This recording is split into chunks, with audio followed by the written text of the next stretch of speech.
Plus 1 commerce family. അപ്പോൾ എങ്ങനെ പോകുന്നു നിങ്ങളുടെ +1 കൊമേഴ്സ് പഠനമൊക്കെ? അപ്പോൾ നമ്മൾ 10ാം ക്ലാസ് വരെ പഠിച്ചിട്ടുള്ള സബ്ജക്ട്സുകളല്ല +1 കൊമേഴ്സിൽ പഠിക്കുന്നത് അല്ലേ. പുതിയ സബ്ജക്ട്സുകളാണ് നമ്മൾ എക്സ്പ്ലോർ ചെയ്ത് നോക്കുന്നത്. അപ്പോൾ നമ്മുടെ സബ്ജക്ട്സുകൾ നോക്കുമ്പോൾ അക്കൗണ്ടൻസി, എക്കണോമിക്സ്, ബിസിനസ് സ്റ്റഡീസ് ഇത് മൂന്നുമാണ് മെയിൻ കോർ സബ്ജക്ട്സ് എന്ന് പറയുന്നത്. അപ്പോൾ ഇതിനെ മൂന്നിനെ നമ്മൾ എടുക്കുമ്പോൾ കുറച്ച് കമ്പാരിറ്റീവ്ലി ഈസി ബിസിനസ് സ്റ്റഡീസ് ആണ്. +1 ബിസിനസ് സ്റ്റഡീസിൽ വളരെ ബേസിക് ആയിട്ടുള്ള കാര്യങ്ങൾ മാത്രമേ നമ്മൾ പഠിക്കുന്നുള്ളൂ അല്ലേ. അല്ലെങ്കിൽ നമ്മളൊരു ബിസിനസ് വേൾഡിൽ ജീവിക്കുന്നത് കൊണ്ട് തന്നെ നമുക്കറിയുന്ന കാര്യങ്ങൾ മാത്രമാണ് ഇപ്പം നമ്മൾ പഠിക്കുന്നത്.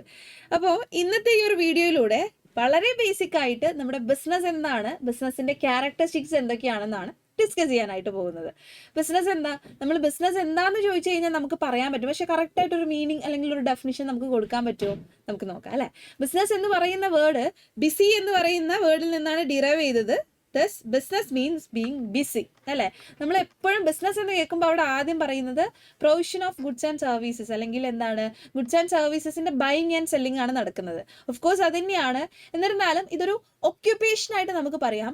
ആൻഡ് റെഗുലർ ആയിട്ട് ചെയ്യുന്ന ആക്ടിവിറ്റി ആണ്. അവിടെ റെഗുലർ ആയിട്ട് നടന്നാൽ മാത്രമേ, റെഗുലർലി നമ്മൾ ആക്ടിവിറ്റീസിൽ എൻഗേജ് ചെയ്താൽ മാത്രമേ അതിനെ ബിസിനസ് എന്ന് വിളിക്കാൻ പറ്റുള്ളൂ. അവിടെ എന്തൊക്കെയാണ് ബൈങ് ആൻഡ് സെല്ലിംഗ് അല്ല, അത് മാത്രമല്ല നടക്കുന്നത്. അത് നിങ്ങൾ ഓർക്കുക. ബിസിനസ് എന്ന് പറയുമ്പോൾ അവിടെ buying and selling of goods and services മാത്രമല്ല, അതിൻ്റെ പ്രൊഡക്ഷൻ ആയിക്കോട്ടെ, sales and after sale services ആയിക്കോട്ടെ, എല്ലാം എന്താണ് ബിസിനസ് ആക്ടിവിറ്റീസ് ആണ് വിത്ത് ടു ഏൺ പ്രോഫിറ്റ് അല്ലെ. പ്രോഫിറ്റ് നേടുക എന്നുള്ള ലക്ഷ്യത്തോട് കൂടിയിട്ട് ഗുഡ്സ് ആൻഡ് സർവീസസിന്റെ പ്രൊഡക്ഷൻ, അതുപോലെ തന്നെ എന്താണ് ഡിസ്ട്രിബ്യൂഷൻ, ഇനിയിപ്പോൾ സ്റ്റോറേജ്, അതുപോലെ തന്നെ ആഫ്റ്റർ സെയിൽ സർവീസ്, ഇതെല്ലാം ബിസിനസ്സിൽ വരുന്ന ഘടകങ്ങളാണ്. ഓക്കെ, അപ്പൊ അതിനെ നമുക്ക് ബിസിനസ് എന്ന് പറയാനായിട്ട് സാധിക്കും.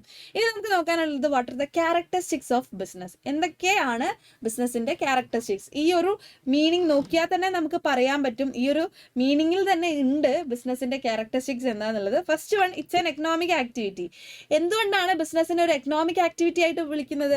മോണിറ്ററി ബെനിഫിറ്റ് കിട്ടുന്നുണ്ട് അല്ലെ, പ്രോഫിറ്റ് നേടിയെടുക്കാൻ വേണ്ടിയിട്ടാണ് ബിസിനസ് ചെയ്യുന്നത്. ഓഫ് കോഴ്സ് അവിടെ പ്രോഫിറ്റ് ആണ് ഏറ്റവും അൾട്ടിമേറ്റ് എയിം എന്ന് പറയുന്നത്.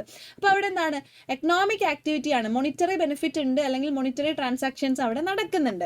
രണ്ടാമത് production or procurement of goods and services അല്ലെ. നമ്മൾ buying and selling of goods and services ചെയ്യണമെങ്കിൽ, അല്ലെങ്കിൽ പ്രോഫിറ്റ് കിട്ടണമെങ്കിൽ ആ ഗുഡ്സ് ആൻഡ് സർവീസസ് നമ്മൾ പ്രൊഡ്യൂസ് ചെയ്യേണ്ടതായിട്ടുണ്ട്, അതിനെ സ്റ്റോർ ചെയ്ത് വെക്കേണ്ടതായിട്ടുണ്ട്. പ്രൊഡ്യൂസ് ചെയ്ത് അപ്പം തന്നെ അത് വിൽക്കുന്നുണ്ടോ?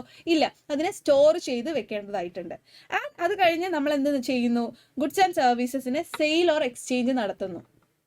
ഓക്കെ, അതിന്റെ ട്രാൻസ്ഫർ നടത്തുന്നു. Dealing in goods and services on a regular basis. ഇത് നോട്ട് ചെയ്ത് വെക്കുക കേട്ടോ.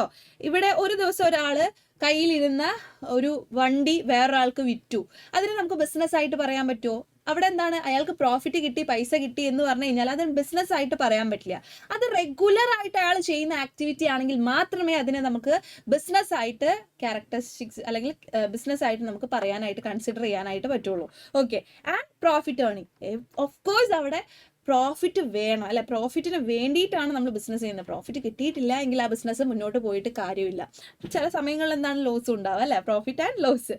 ഓക്കെ, അൺസർട്ടനിറ്റി ഓഫ് റിട്ടേൺ, അതാണ് ലോസ് എന്ന് പറയുന്നത്. നമുക്ക് ഒരിക്കലും ഒരു മാസം 5000 കോടി നമുക്ക് പ്രോഫിറ്റ് കിട്ടി, അടുത്ത മാസം അതന്നെ പ്രതീക്ഷിക്കാൻ പറ്റുമോ? ഇല്ല, അവിടെ അൺസർട്ടനിറ്റി ഉണ്ട് അല്ലെ. നമുക്ക് കിട്ടുന്ന റിട്ടേൺ അൺസർട്ടനിറ്റി ഉണ്ട്. എല്ലാ മാസവും ഒരേപോലെ ലഭിക്കും, അല്ലെങ്കിൽ ഇന്നത് കിട്ടും എന്ന് നമുക്ക് ഉറപ്പ് പറയാൻ പറ്റില്ല. And element of risk. Risk എന്ന് പറയുന്ന എലമെന്റ് വളരെ കൂടുതലാണ്. റിസ്ക് എന്ന് പറഞ്ഞു കഴിഞ്ഞാൽ എന്താണ്, നമ്മൾ വിചാരിച്ച ലാഭം കിട്ടാതിരിക്കുക അല്ലെങ്കിൽ നഷ്ടം സംഭവിക്കുന്നതിനെയാണ് റിസ്ക് എന്ന് പറയുന്നത്.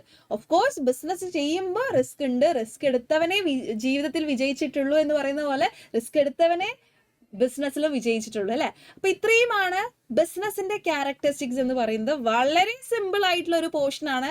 ഇതിൽ നിന്ന് ഇടയ്ക്കിടയ്ക്ക് ക്വസ്റ്റ്യൻസ് ചോദിക്കാറുണ്ട്, അതുകൊണ്ട് നിങ്ങൾ പഠിക്കാതെ പോകരുത്. പ്രീവിയസ് ഇയേഴ്സ് ക്വസ്റ്റ്യൻ പേപ്പർ ഒക്കെ റെഫർ ചെയ്ത് കഴിഞ്ഞാൽ നിങ്ങൾക്ക് സ്ഥിരമായിട്ട് ഈ ക്വസ്റ്റ്യൻസ് ചോദിക്കുന്നതായിട്ട് കാണാൻ പറ്റും. സോ വളരെ ഇമ്പോർട്ടൻ്റ് ആയിട്ടുള്ള പോർഷൻ ആണ്. നമുക്ക് 2 മാർക്ക് മുതൽ 5 മാർക്ക് വരെ എക്സ്പെക്ട് ചെയ്യാൻ പറ്റുന്ന ഒരു പോർഷൻ ആണ് കേട്ടോ. പഠിച്ചിട്ട് പോവാം. ഓക്കെ, അപ്പൊ ഇതുപോലുള്ള വീഡിയോസിനായിട്ട് നമ്മുടെ ചാനൽ ഫോളോ ചെയ്യുക. അടുത്ത വീഡിയോ ആയിട്ട് കാണാം. ബൈ.